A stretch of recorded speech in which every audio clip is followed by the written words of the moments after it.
Subscribe to Avas today. Click on the bell icon for latest national and international buzzing news.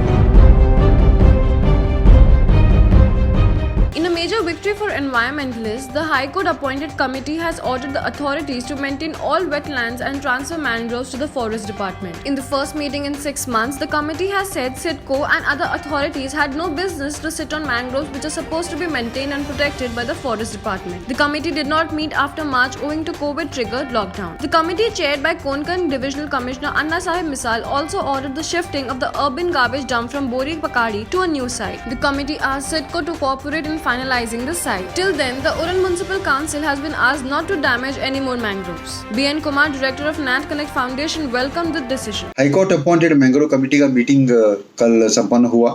उसमें काफ़ी सारे important decisions ली गई थी।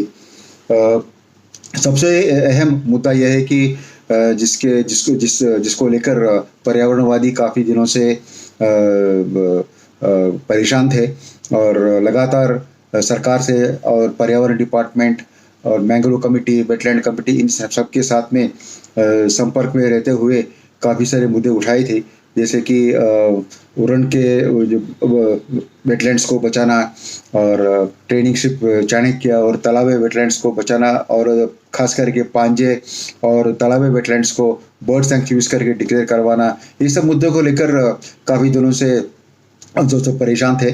और इस बीच काफ़ी सारे वेटलैंड्स का डिस्ट्रक्शन भी हो रहा था।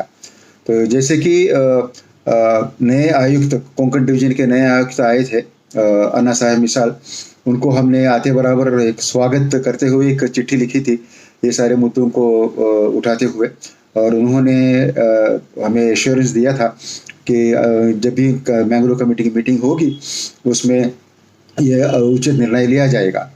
और उल्लेखनीय बात यह है कि पिछले 6 महीने से ये मैंग्रोव कमेटी की मीटिंग बिल्कुल नहीं हुई थी। कारण ये कोविड और उससे उत्पन्न होने वाले लॉकडाउन सिचुएशन, तो फिजिकल मीटिंग नहीं हो पा रही थी। तो हमने पर्यावरण डिपार्टमेंट को और ये मैंग्रोव कमेटी को, दोनों को सजेशन किया था कि आप लोग जल्दी से जल्द ऑनलाइन मीटिंग कराओ और आप just take stock of the situation का, परिस्थिति का जायजा करो और उचित निर्णय लो। और क्योंकि मैंग्रोव और वेटलैंड्स का डिस्ट्रक्शन जो है काफ़ी बड़ी मात्रा में हो रही थी, क्योंकि उनको देखरेख करने के लिए कोई पर्यावरण अधिकारी था नहीं। सारे के सारे अधिकारीगण अपने कोविड और कोरोना रिलेटेड काम में बिजी थे। और ये जो मीटिंग हुई थी सोमवार को, बहुत अच्छा मीटिंग हुआ ऐसे सुना हमने। और सबसे इम्पॉर्टेंट डिसीजन ये ली गई थी कि मीटिंग की शुरुआत में ही मिशेल साहब ने बता दिया था कि वेटलैंड्स को और मैंग्रोव्स को बचा के रखना चाहिए।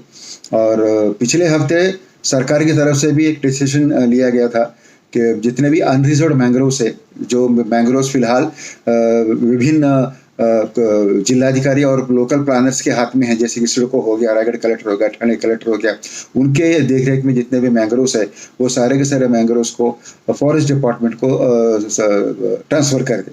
इस बीच हमारी 2 मुख्य मांगे हैं, जैसे कि पांजे और तालाबे को बर्ड सेंचुरी करके डिक्लेयर करें और जितना भी वेटलैंड्स है उन्हें रामसर वेटलैंड्स की स्टेटस दिया जाए। और थर्ड, मैंग्रोव्स को as declare it as a heritage property.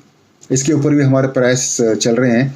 केंद्र सरकार की तरफ से हमें एक सुझाव आया था कि क्योंकि ये land is under the state government control, it is state government which has to take this decisions. So लगातार हम लोग संपर्क में हैं और आशा है कि जल्द से जल्द इसके ऊपर भी कुछ निर्णय लिया जाएगा, which will be very happy and conducive for the protection of environment. With the HC committee order, there is hope that the wetlands will be protected. For Avas Today, Shahnawaz Jelly, Navi Mumbai.